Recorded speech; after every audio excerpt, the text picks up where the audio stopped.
দুঃখ ভারাক্রান্ত হৃদয় নিয়ে বলতে হয়, আসিয়া কিংবা মৌমিতা কিংবা তনু, প্রত্যেকটি ঘটনা আমাদের সমাজে নিম্নতর স্তরে পতিত হয়েছে তারই একটি রিফ্লেকশন।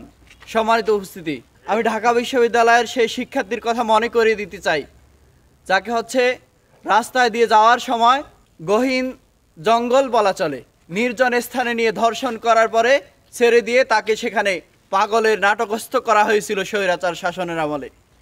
তখন প্রতিবাদী কিছু মানুষ জেগে উঠল, কিছুদিন পরে স্থমিত হয়ে গেছে।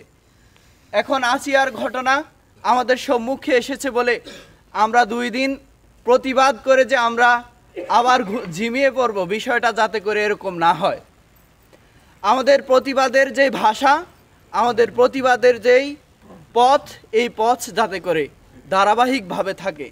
যদি আমরা প্রতিবাদের ভাষা ধরে না রাখতে পারি, তাহলে কিন্তু আবার সেই ঢাকা বিশ্ববিদ্যালয়ের সেই শিক্ষার্থীর মতো, অথবা তনুর মতো, অথবা মৌমিতার মতো আমাদের বোন আসিয়ার বিচারও আমরা হয়তো বা পাবো না।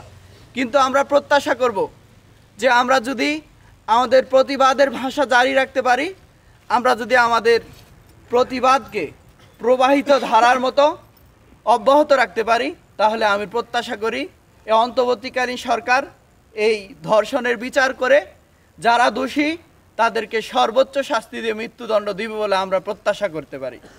উৎসবের খুশি হবে নগদে বেশি, কারণ ঘন্টায় ঘন্টায় আছে গিফট জেতার সুযোগ।